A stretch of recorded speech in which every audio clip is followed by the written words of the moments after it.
Welcome back to the deep dive. Today, we're strapping in for a really forensic study of criminal power. We're focusing on the sheer audacious scale of one man's operational capacity, Joaquin Guzman, El Chapo.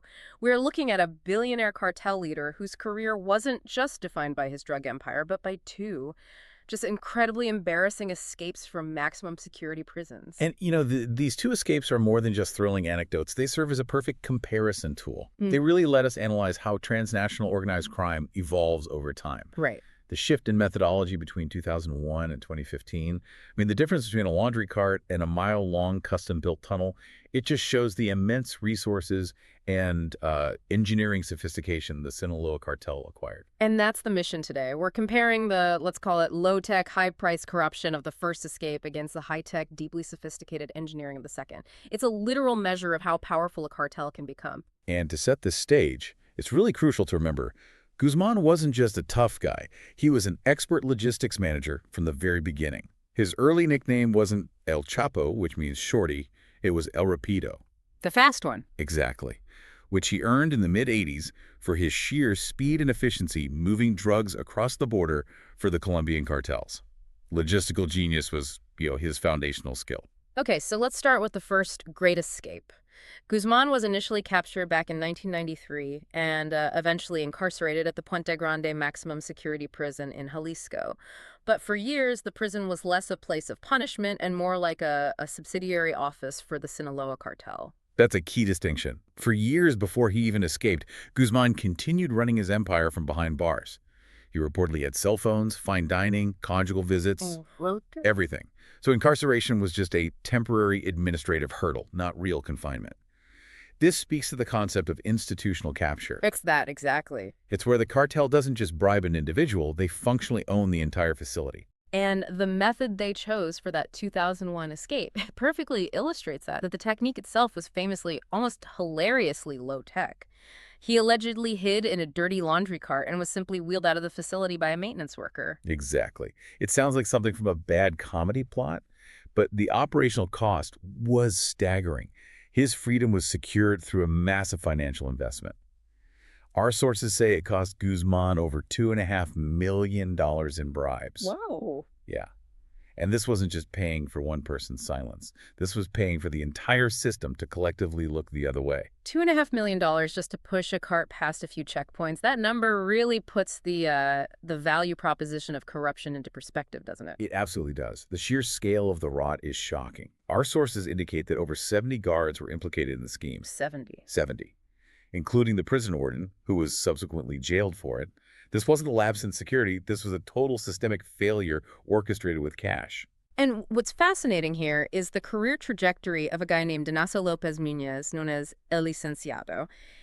He wasn't some low-level staffer. He was the head of security at the prison. Right, the head of security. He facilitates the escape and is then, essentially, he gets promoted by the cartel. He's brought directly into their leadership structure. That move confirms the whole transactional nature of the criminal-state relationship back then. Guzmán didn't just escape confinement. He recruited top talent from the very security forces tasked with guarding him. And that success proved to him that in the Mexican penal system, freedom was always negotiable. You just had to meet the price. And the outcome of that $2.5 million investment was immense. Guzmán remained a fugitive for 13 years. He leveraged that freedom, partnered with Ismael Zambada Garcia, and they became the undisputed leaders of the Sinaloa cartel. A global force. A low-tech escape, yielding a 13-year golden run. Okay, so fast forward to 2014. After 13 years on the run, he's recaptured. This time, the narrative changes completely. The Mexican government was, acutely aware of the global embarrassment from the first escape. Oh, they absolutely were. He was placed in the Altiplano High Security Facility, just west of Mexico City, a facility the government was touting as meeting the highest international security standards. The promise was explicit. This will not happen again. Never. The officials called a repeat unforgivable. And that promise lasted, barely 16 months? The second escape in July 2015 just fundamentally demonstrates the cartel's evolution. It wasn't about simply overwhelming guards with cash this time. It was a triumph of dedicated intelligence and large-scale, customized engineering. The precision of the intelligence is chilling. Guzmán was last seen at his cell around 8:52 p.m. in the shower area. Now, the cell had 24-hour video surveillance, but the L-shaped wall of the shower stall provided the only critical blind spot from the camera. The only one. The only one. And this blind spot was reportedly maintained because of rules about a prisoner's right to privacy in the shower. So the one place the camera couldn't see, based on, humanitarian rules, was the exact spot they targeted. Talk about exploiting a vulnerability. When the guards finally checked, they found a surprisingly small 20 by 20-inch hole carved into the shower floor, leading straight down. And this is where the scale just completely changes. That small hole was the entry point to a logistical and engineering marvel. This tunnel ran nearly a mile long, 1.5 kilometers, and descended 30 to 33 feet below the surface. Wow. This wasn't just digging. This is a professional, highly capitalized mining effort. And let's talk about the bespoke nature of this design. It wasn't some tiny crawl space. No, not at all. It was about 5 feet 6 inches high. Now, Guzmán is famously short, and that height was precisely engineered for him to stand up comfortably for the whole mile-long journey. This wasn't generic construction. It was a tailor-made escape route. It really speaks to the organizational confidence of the cartel. They knew his dimensions, they knew the exact floor plan of a maximum security prison, and they treated it like an R&D challenge that needed to be solved with technical excellence. And what solved the challenge of moving a mile quickly? I mean, he couldn't just walk that far in a few minutes, especially 30 feet underground. Well, that's where the high-tech logistics came in. The tunnel was structurally reinforced with wood, suggesting a real concern for collapse, and it had PVC piping for ventilation and lighting. But the crucial innovation was the customized motorcycle. A motorcycle? Rigged up on rails, running the length of the tunnel. This gave him high-speed transit, and just as importantly, it was the workhorse they used to move tools and all that dirt during construction. Right, moving the debris. That's the logistical elephant in the room here. Building a mile-long tunnel 30 feet down has to generate a staggering amount of excavated material.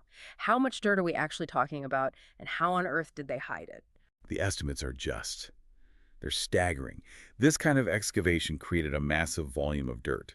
Analysts estimated it was over 200 large dump trucks worth of debris. 200 dump trucks. And the fact that this material was excavated, moved, and just concealed outside the prison for maybe 18 months to 2 years, which is what experts say is the minimum construction time, it just highlights the true industrialization of their criminal infrastructure. So this isn't just a bribery operation anymore. This is a shadow state operation with its own supply chain, its own waste management, its own heavy equipment. Precisely.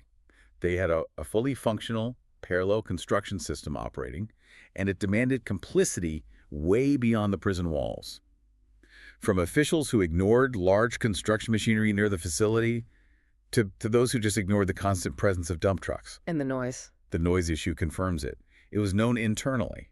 Inmates repeatedly complained about constant drilling sounds, but the guards systematically just dismissed or ignored them. I have to ask you, looking at the two escapes, 2001 costs $2.5 million and buys 13 years of freedom. Right. 2015 requires years of high-end engineering, immense resources, and likely costs tens of millions of dollars. From a pure efficiency standpoint, wasn't the engineering route kind of inefficient, since the corruption route worked so well before? That's a brilliant comparison, and it forces us to look at the strategic goal. The 2001 escape was tactical. It was about one thing: securing immediate physical freedom. Get him out the door. Exactly. It was cheaper. But the 2015 escape, while incredibly expensive, was strategic. And it was necessary. The government had raised the security bar. They had publicized the prison as incorruptible. Simply bribing a guard might have been too risky or impossible. The tunnel was a definitive statement that no security system, no matter the standard, was beyond the reach of the Sinaloa cartel's technical and financial capacity. It was an investment in superiority. That demonstration of operational superiority, though, it came at a heavy geopolitical cost for Mexico. The escape severely damaged the government's international credibility, especially since they had promised it wouldn't happen again. The fallout was immediate and, frankly, predictable. 3 high-ranking prison officials, including the Altiplano director, were fired immediately. 2 officials tasked explicitly with monitoring his cell video feed were later charged. The institutional failure was just profound. And the public definitely saw it that way. Despite the government framing this as a sophisticated technical breach, the Mexican public was deeply skeptical. I mean, a staggering 88% of Mexicans polled believed the escape was an inside job. Of course. They understood that engineering alone couldn't succeed without deep internal complicity. The scrutiny was intense, and a lot of the pressure came from the U.S., which had wanted his extradition for a long time. Hmm. Mexico offered a reward of 60 million pesos, about $3.8 million, and the U.S. added another 5 million. This international pressure meant the manhunt had to be swift and decisive, which led to a much shorter time on the run compared to 2001. Just 6 months later, January 2016, the pursuit culminated in Operation Black Swan in Las Mochis, Sinaloa. Mexican Marines, assisted by U.S. personnel from Delta Force and the U.S. Marshals, raided a safe house. And even at this point, during an intense firefight where 5 cartel members were killed, Guzmán still relied on subterranean escape routes again. He and an associate fled through another series of local drainage tunnels. He always had a backup plan. Always. They managed to emerge, steal a car, then steal a second car after the first one broke down. I mean, the logistics and flight planning were always multi-layered. It was the federal police who finally located and apprehended the stolen vehicle. And the moment of apprehension, it just perfectly encapsulates the defining philosophy of the cartels. Guzmán immediately tried to bribe the officers. Cash, properties, even job offers. This brings us right to the core operational philosophy of organized crime in the region. Plata o plomo. Tell us what that means in this context. Plata o plomo. It translates literally to silver or lead, or, more clearly, the bribe or the bullet. It's the foundational choice offered to everyone in the cartel's path. You either accept the money, the silver, and cooperate, or you face the lead, the deadly consequences of refusal. And here's where the narrative shifts. Our sources suggest those officers refused that foundational offer. When they turned down the cash and the jobs, Guzmán resorted to the plomo side of the equation, chillingly threatening them, "You are all going to die." The refusal of that bribe in that moment was historic. It meant that for the Mexican state, the calculus had finally shifted. The repeated escapes, especially the embarrassing engineered 2015 one, had made Guzmán a geopolitical liability that was just too large to manage. The U.S. demand for extradition became impossible to refuse. So while the tunnel only got him 6 months of freedom, its true long-term effect was sealing his fate. The Mexican government expedited the extradition. Guzmán was sent to the U.S. in 2017, where he was convicted in 2019 on all 10 counts, sentenced to life plus 30 years in a U.S. supermax prison with a $12.6 billion forfeiture order. So if we look back across this deep dive, the contrast between the two methods is it's incredibly stark and instructive. The 2001 escape was cheap, tactical corruption yielding 13 years of freedom and unprecedented power. A huge return on investment. Right, but the 2015 escape was incredibly expensive, strategic engineering yielding only 6 months, but its organizational message was profound. The 2015 breach wasn't just a technical feat. It proved that the Sinaloa cartel had functionally industrialized its evasion strategy. They treated high-security prison systems not as impenetrable walls, but as logistical challenges that could be overcome with specialized technical talent architects, engineers, logistics experts, all operating alongside deep networks of corruption. It was an integrated system failure. Exactly. And despite their leader being permanently removed from the scene, incarcerated in a supermax facility in the U.S., the final takeaway from the source material is clear. The structural and financial strength of the Sinaloa cartel and other major Mexican cartels, well, it hasn't really waned. They continue to operate as undeterred global organizations. The infrastructure of the organization outlives the individual leader. That tunnel, while only used once by its namesake, remains a chilling demonstration that these enterprises can raise capital, acquire specialized labor, and sustain long-term, high-risk projects right under the nose of the state. Which raises a really essential final question for you, the learner, to consider. If a criminal enterprise can achieve such a sophisticated, parallel level of logistical and institutional capacity, essentially creating its own shadow economy and infrastructure, what specific legal, military, or economic pressure points does a modern state need to target to truly dismantle rather than just contain such an evolved organization? The challenge is no longer about catching one person. It's about tearing down an entire shadow industrial complex.